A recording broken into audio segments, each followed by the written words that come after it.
All students of class 7th Hindi. Chapter है मेरी यात्रा। कल अपन ने आधा पढ़ा था, आधा आज अपन पढ़ेंगे। दूसरा तरीका यह भी है कि आप इरादा तो कीजिए, कहीं जाने की छुट्टी भी लीजिए, पूरी योजना चाहे घोषित कर दीजिए, पर ऐन मौके पर चल दीजिए कहीं और को।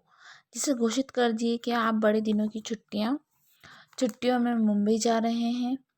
लोगों को ईर्ष्या से कहने दीजिए कि अमुक मुंबई का सीज़न देखने जा रहा है, मगर चुपके से पैक कर दीजिए गर्म कपड़े और जा निकलिए बर्फ़ से ढके श्रीनगर में। कहाँ पर? श्रीनगर में।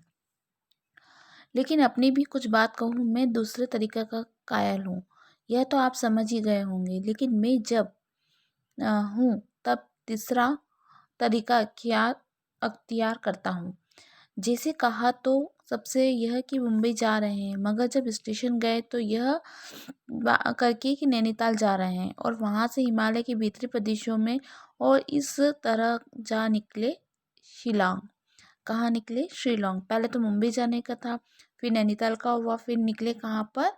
शिलांग में। शिव सागर से आगे सेनानी के पास डी खू नदी की बाढ़ में कैसे फंस गया, इसका यही रहस्य है। अंग्रेजी में कहावत है कि एक कील की वजह से राज्य खो जाता है। यह यो की कील की वजह से नाल वजह से घोड़े के कारण लड़ाई और लड़ाई के कारण राज्य से हाथ धोना पड़ता है।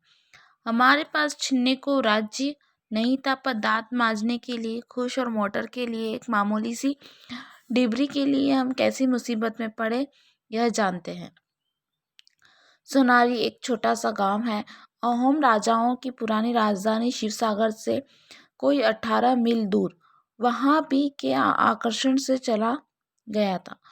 यो असम में सोना या स्वर्ण बहुत से नामों में है। सुबनश्री, सोना भराली, सोनार है। मैं शिव सागर से 3-4 मील पर था। सोचा कि एक नया टूथब्रश ले लूं, क्योंकि पुराना घिस चला था, और मोटर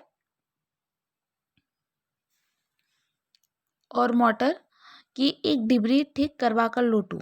उसकी चूड़ी घिस जाने से थोड़ा थोड़ा तेल निकलता रहता था। इसमें कोई 2 घंटे लग गए, खाना खाने में 1 घंटा, 3 घंटे लौटने में लग गए। देखा कि सब लोग पानी ही पानी है सड़क पर। सड़क का कहीं पता नहीं लगता, सिर्फ पेड़ों की कतार से अंदाजा लग सकता था। पानी बड़े जोर से एक तरफ से दूसरी तरफ बह रहा था, क्योंकि सड़क के एक बड़े तरफ नदी थी। मैं फिर वहीं बढ़ता गया, क्योंकि पीछे भी पानी ही था। थोड़ी देर बाद पानी कुछ और गहरा हो गया और उसके धक्के से मोटर भी सड़क पर हटकर किनारे की ओर जाने लगी। आगे कहीं कुछ दिखता नहीं था। सड़क के दोनों ओर जो पेड़ थे उनमें कईयों पर सांप लटक रहे थे। मैंने लौटने का निश्चय किया, पर सड़क दिखती तो थी नहीं। अंदाज से ही मैं बीच के पक्के हिस्से पर गाड़ी चला रहा था और मोटर को बिना घुमाए उल्टे गियर पर मैं ही कोई 2.5 मील तक लाया। और यहाँ सड़क कुछ ऊंची थी, इस पर गाड़ी घुमाकर शिवसागर पहुँचा। कहाँ पहुँचा? शिवसागर पहुँचा। शिवसागर से सोनारी को एक दूसरी सड़क भी जाती थी, चाय बागानों में से होकर। यह सड़क अच्छी, पर इसके बीच में एक नदी पड़ती थी, जिससे नाव से पार करना होता था। मैंने सोचा इसी रास्ते चले, क्योंकि सामान तो सब सोनारी में था। इस सड़क से नदी तक तो पहुंच गए, वह भी मुश्किल से। नदी में नाव पर गाड़ी लाद भी ली और पार भी चले गए।